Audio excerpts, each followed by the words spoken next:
Hello, I'm Russ Mould, AJ Bell's Investment Director, and in this latest edition of our regular market review, Breaking the Mould, I'm going to look at what could cause the biggest fuss in the coming week. Now, I think there are three particular things capable of moving markets, and they're sports gear, the base rate, and bricks and mortar. This is because we have, on Thursday the 10th, interim numbers from FTSE 100 sports retailer Sports Direct,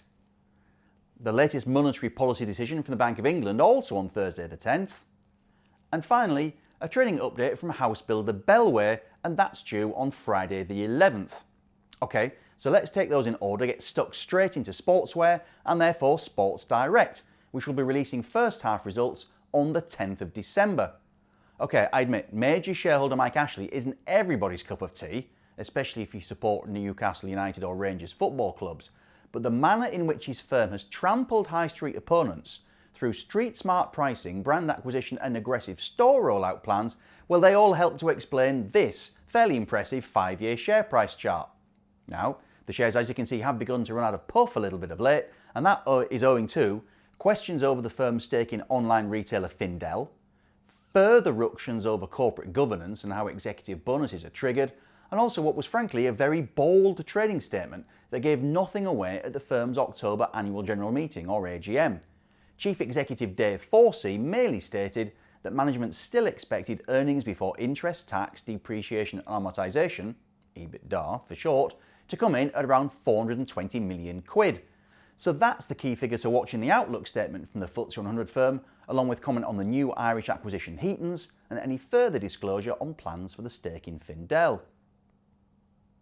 Of the three potential fuss raisers, the next one's our good friend the Bank of England and the latest interest rate decision from the Monetary Policy Committee, or MPC, and that's due the same day Sports Direct coughs up the Thursday the 10th. Governor Mark Carney stunned, well, pretty much everybody with a very dovish statement back in November, and that came after what had been a series of comments that rates could have even risen more quickly than people think, from their historic low of 0.25% that's been in place for nearly 7 years, as this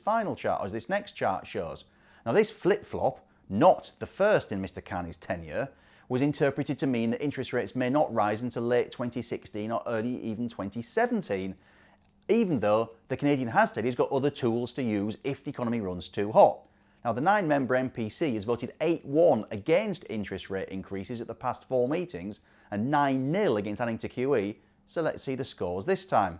But again, bear in mind, Mr. Carney saying he may have other things he can do and not just use the blunt club of interest rates. December the 1st Financial Policy Committee quarterly review talked about possibly demanding an extra capital layer from the big banks, the counter-cyclical buffer, and the prospect of greater capital needs to set against certain types of lending. This could force banks to lend less or charge more for loans, in effect squeezing rates up anyway. Now, one firm that will be watching any such policy shifts, particularly with regard to mortgage lending, will be FTSE 250 house builder Bellway. They're going to be publishing a trading statement for the 18 weeks to the end of November on Friday the 11th. Remember, we've had a few builders complain about cost squeezes and staff shortages, so it'll be interesting to get Bellway's take on this. Besides those, the key figures to watch are the reservation rate, which was 147 a week at the same stage a year ago and 153 a week across the whole of last year, guidance on volume growth compared to last year's unit sales of 7,752,